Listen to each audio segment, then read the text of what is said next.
కానీ కలెక్టర్లను కూడా కొట్టించారు రౌడీలను పెట్టి అంటే వీళ్ళ మైండ్ సెట్ ఏందో అర్థం చేసుకోవాలి మనం. It's very bad. IAS officer అంటే డిస్ట్రిక్ట్ మెజిస్ట్రేట్ చేసి అటాక్ చేసిన తర్వాత ఆయన ఢిల్లీకి వెళ్ళి ఏమంటాడంటే మళ్ళీ ఇప్పుడు ఢిల్లీకి పోయిండు. మరి ఎందుకు పోయిండు? ఇప్పుడు ఢిల్లీలో ఏం చేస్తున్నారు కేటీఆర్ గారు మీకు ఎవరికైనా తెలిసిందా? ఇంకెళ్ళామంటే 5 గంటల వరకు అమిత్ షా గారు క్యాంపెయినింగ్లో ఉంటాడు. 18th 5 o'clock last campaigning. రాత్రి 10, 11 టైం ఇస్తాడు, అప్పుడు మాట్లాడుకుంటాడు.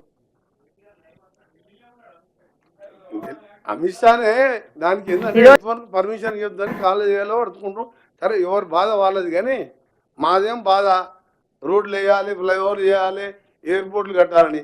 వాళ్ళ బాధ ఏంటంటే అరెస్ట్ కాకుండా చేసుకోవాలని వాళ్ళ బాధ. మేము అనేది ఏంటంటే ఒకటి అటాక్ చేసినాక ఎవరైనా ఇది మంచి పద్ధతి కాదు, ఏమన్నా ఉంటే మీరు గాంధీ పద్ధతిలో చేయండి, మీరు ప్రొటెస్ట్ చేయండి, లీగల్గా ఫైట్ చేయండి అని చెప్పాలి. కానీ కలెక్టర్లని కాడ స్పెషల్ ఆఫీసర్ని ఎంఆర్ఓలని ఇంతింత రాళ్ళు వేసి కొట్టడం. మరి మీరు అట్లా అనుకుంటే 70,000 ఎకరాల ల్యాండ్ సేకరణ రంగనాయకమ్మ, మల్లన్న సాగర్, ఇంకా కొండ పోచమ్మ ఇవన్నీ చేస్తున్నారా మీరు?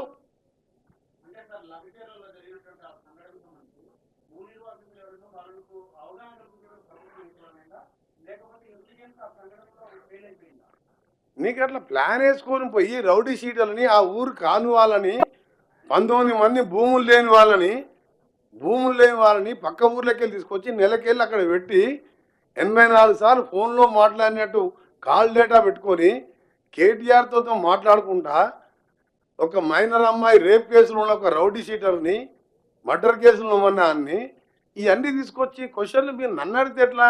ఈ క్వశ్చన్లు కేటీఆర్ని అడగండి. ఇలాంటి వాళ్ళని నీ పార్టీలో పెట్టి ఏం చేద్దాం అనుకుంటావు తెలంగాణని? 84 సార్లు నీ మాజీ ఎమ్మెల్యేకు ఆ రేపిస్ట్కి ఏం పని? మీరు ఓవర్ అడిగారైతే ఎప్పుడు మమ్మల్ని అడుగుతారు మీరు? అరే ఫోన్ డేటా ఉన్నది కదా, మీరు ఆ సురేష్ అంటే ఫోన్ డేటా ఇస్తాం మీకు.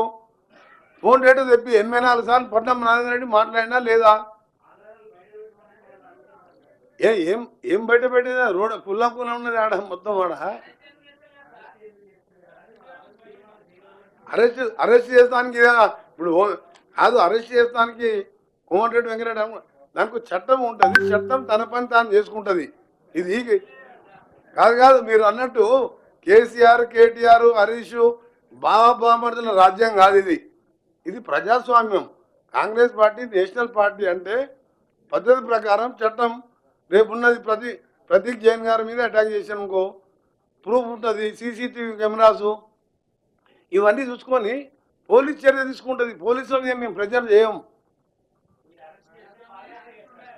అరే రోజు ఒక ఎమ్మెల్యే ఇవాళ వేస్తున్న విచారణకు మేము చెప్పినావా? మేము చెప్పేది ఉంటే 11 నెలలు ఎందుకు అవుతుంటివి? ఎప్పుడో తీసుకొని లోపల వేస్తుంటివి.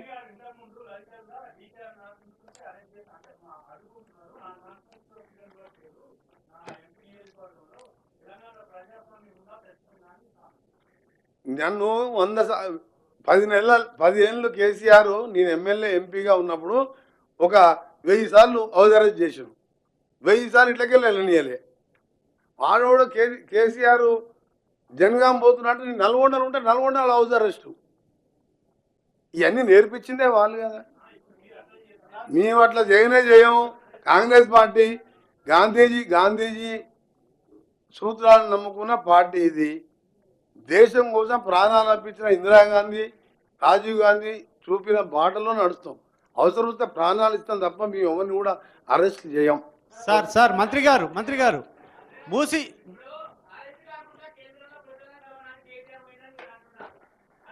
నీకేమైనా అనుమానం ఉన్నాయి?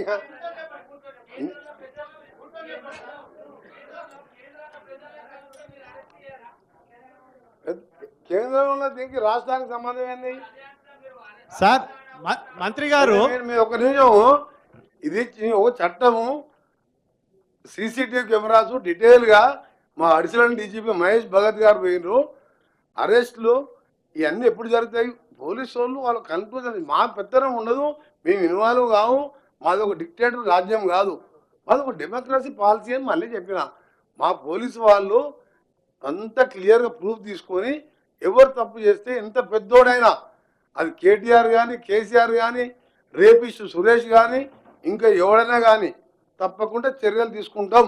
ఎవరిని వదిలిపెట్టే ప్రసక్తే లేదు. మీరేమనుకుంటారంటే వాళ్ళలాగా తొందరపడం మేము.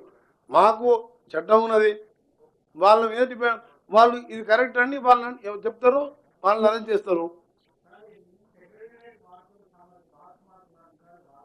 వాస్తు మార్పులు ఏం కాదు. మేము ఇక్కడ తెలంగాణ తల్లిని పెట్టాం. దానికి సంబంధించి R&B శాఖ మంత్రి నేనే. డిసెంబర్ 9 రోజు 1,00,000 మంది ఇక్కడ వచ్చి తెలంగాణ తల్లి ఆవిష్కరించే విధంగా మంచి ఏర్పాట్లు మా డిపార్ట్మెంట్ వాళ్ళు చేస్తున్నారు. నేను కూడా రేపేళ్ళను ప్రత్యక్షంగా వరంగల్ పోయించిన తర్వాత తెలంగాణ తల్లి బ్రహ్మాండంగా చేస్తాం. మా స్పెషల్ సెక్రటరీ గారు దాన్ని స్పెషల్ ఇంట్రెస్ట్గా తీసుకొని మా ఇంజనీర్స్తో మాట్లాడి తెలంగాణ తల్లి అంటే ఇక్కడ చూస్తే నిజంగా తెలంగాణ తల్లి ఉట్టిపడే విధంగా ఆ విగ్రహం రాబోతున్నది. ఆ రోజు 1,00,000 మంది పైన సోనియా గాంధీ పుట్టిన తెలంగాణ ఇచ్చిన దేవత సోనియా గాంధీ పుట్టినరోజు గౌరవ ముఖ్యమంత్రి గారు విగ్రహావిష్కరణ చేస్తారు. దానికి సంబంధించిన ఏర్పాట్లు అన్నీ చురుగ్గా నడుస్తున్నాయి.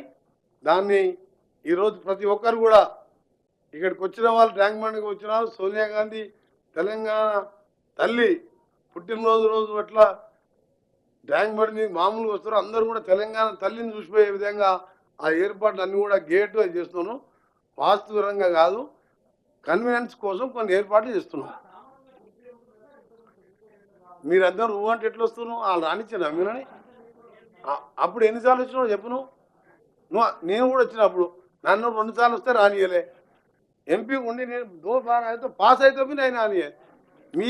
మీరు ఉన్నోళ్ళు ఎన్నిసార్లు వచ్చిండ్రు? ఇప్పుడు రోజు ఇల్లే ఉంటారు సగం మంది మీరు ఇక్కడ. అప్పుడు ఉండనిచ్చిన మిమ్మల్ని ఇక్కడ. సార్ మంత్రి గారు ఇక్కడ నేను గుళ్ళది మాట్లాడతా, వేరే మినిస్టర్ చెప్పారు కానీ నేను చెప్తా. మీరు ఎన్నిసార్లు వచ్చింది చెప్పు. నేను సగం మంది సెక్రటరీ చూడలే. మీరు చూసారు కరెక్టేగా. ఇప్పుడు స్వతంత్రం అంటే మీకు కూడా స్వతంత్రం వచ్చింది. దానికి F1కి వచ్చినట్టు ఇది వచ్చినట్టు వస్తుంది. దానికి టైం నువ్వు ఎందుకు అనుకుంటా రాదని. చాలా ఉన్నాయని చెప్పినాం కదా. ఒకటి అరెస్ట్ నేను చేస్తామా? చట్టం ఉంటుంది, ప్రూఫ్ ఉంటుంది, ఎంక్వైరీలు ఉంటాయి. వాళ్ళలాగా మీ ఇష్టం ఉన్నట్టు అనిపించుకునేది ప్రజాస్వామ్య దేశం ఇది. ఒక కేసీఆర్ ఒక్కనికే ఆయన సొంత ప్రజాస్వామ్యం రాసుకుండు, సొంత రాజ్యాంగం రాసుకుండు. నీవు పోలీసులు ఔటర్ రింగ్ రోడ్లో బయటపడ్డా బయటపడ్డా టైంను బట్టి యాక్షన్ తీసుకుంటారు. మేము తొందర పడేం లేదు. మేము ఇంకా 15 ఏళ్ళు ఉంటాము.